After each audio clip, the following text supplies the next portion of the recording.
in the last video, we saw that despite the fact that Italy was an original member of the Triple Alliance, it was a very awkward relationship. You fast forward to the beginning of World War I, Italy tried to stay neutral, arguing that the Triple Alliance was being on the offense as opposed to the defense. And then, as we mentioned, in early 1915, in the spring of 1915, it signs the Secret Treaty of London with the Allies. Then in May, it actually declares war on Austria-Hungary. It actually wouldn't formally declare war on Germany until 1916. And so that lays a setting for the actual combat along the Italian-Austro-Hungarian border that they share right over here. And so this next map I'm going to show you is essentially a zoom in of this part of this map. So that's this map right over here. So we can start in 1915. So we're going to start right over here in 1915. We already saw that in May, Italy declares war on Austria. That doesn't declare war on Germany until the next year. Declares war on Austria. The first combat happens in June. With the first battle on the Isonzo River. I'm sure I'm mispronouncing it. The Isonzo River kind of contours the then border between Italy and the Austro-Hungarian Empire. So it goes right along this area right over here. It's actually a very mountainous region. And as we'll see, the Italian front involved many, many battles along the Isonzo River. In fact, 12 battles in all. June 1915, it was the first battle. First battle on the Isonzo River. And these continue into 1916. We get all the way until the fifth battle of the Isonzo River. So actually, let me draw that arrow a little bit longer. These continue all the way into 1916. And these essentially end up in a stalemate. A lot of people die in these battles. It's incredibly difficult terrain. It favors the defending forces. And so nothing really happens to the border here. So far, all the offensives that the Italians had taken, nothing really happened. Then, as we get into May of 1916, the Austro-Hungarians decide to go on the offensive, and they go on the offensive in this part of the border right over here. And their offensive is called the Battle of Asiago, which is right over here. They're able to get as far as Asiago. So Battle of Asiago. But once again, even though they were able to claim some ground, they weren't able to keep the ground. They were kind of spreading their troops out. They weren't able to maintain their supply chain, their supply lines. So by the end of that battle, the Italians had reclaimed that territory, and the actual front had not moved dramatically. So really, the first 2 years of the conflict ended up in a bit of a stalemate. In fact, it continues. We then pick up in 1916 with the sixth battle on the Isonzo River. And then these battles on the Isonzo River continue into 1917. So let me show you. These are the battles on the Isonzo River. These continue all the way into 1917. Now, as we enter into 1917, several interesting things are happening.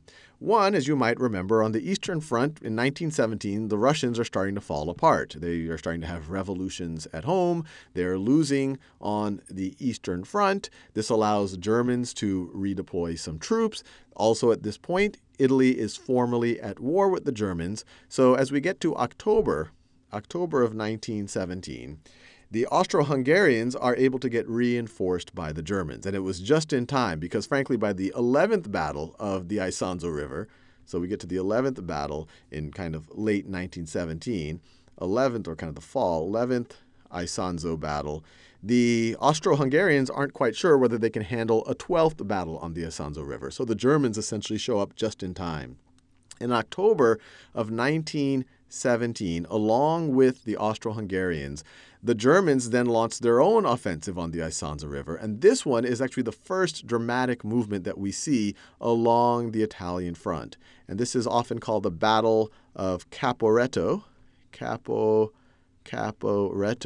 which is right over here. But as you can imagine, it's right along the border between these two states, and it's along the Isonzo River. So this is also referred to as the 12th Battle of the Isonzo River. 12th Battle of the Isonzo Isonzo River. And this one is a very successful offensive. They focus their troops near Caporetto at this point of the front. They're able to break the Italian front and then push deep into Italian territory. And then so through October and early November, they're able to, over the next several weeks, this is in October, November 1917, they're able to push the Italians all the way back to behind the Piave River. So this right over here, you may or may not be able to read it, that says the Piave River. So they're able to push the Italians roughly back to this boundary right over here. And so this takes us into 1918. 1918. Now, at this point, the Germans are planning their kind of last-ditch spring offensive. They say, hey, look, Austro-Hungarians, it looks like this war is kind of taken. We're going to leave this front to you guys. You guys should be able to do the knockout blow on the Italians right now. We're going to go return to the Western Front so that we can take care of the Allies, especially because if we don't do it sooner than later, the Italians or the Americans are going to be able to reinforce the Western Front. So the Germans redeploy to Western Front, away from this front, redeploy, and essentially leave the Austro-Hungarians to try to essentially take out the Italians. And so on June 1918, the Austro-Hungarians attempt what they hope is their final offensive, and it's along this boundary right here on the Piave River. Unfortunately for the Austro-Hungarians and fortunately for the Italians, the Austro-Hungarians did not plan that assault well. Instead of doing a point offensive like they did with the Germans in the Battle of Caporetto, where they were able to break the trenches, break the lines, here it was less planned, less coordinated. It was more spread out along the entire line. On top of everything, the Italians got word of the exact time and date that the battle was going to start. It was literally going to start 3 a.m. on June 15th. The Italians decided, well, if the battle's going to start at 3 a.m. on June 15th, that means that all of their soldiers are going to be in the trenches ready to attack at 3 a.m. on June 15th. So they started lobbing artillery into these densely packed trenches, knowing that it was likely to hit a lot of people because there were a lot of people who were waiting in the trenches for offensive. And so even before the battle began, they were able to inflict a lot of carnage on the soon-to-be invading Austro-Hungarians. The invasion itself was a bit of a debacle. That when they were able to get on top of the Piave River, it isolated their troops. The Italians were able to take advantage of that, and kind of those troops that were isolated on the south bank of the Piave River, they were able to take care of them, and they were able to push the Austro-Hungarians back, and they secured huge losses. The Austro-Hungarian army was incredibly weakened, and some people believe that the Italians could have just done an immediate counteroffensive and taken the Austro-Hungarians out. The Italians, on the other hand, they were still kind of licking their wounds from the Battle of Caporetto, and they decided to wait their chance and regroup a bit. And so they wait until October of 1918. You have a very weakened Austro-Hungarian army. And this is when the Italians do their decisive offensive of the Italian front, the Battle of Vittorio Veneto. Vittorio Veneto is right over here. So Vittorio Veneto, and I apologize to all of the Italians out there for my mispronunciations.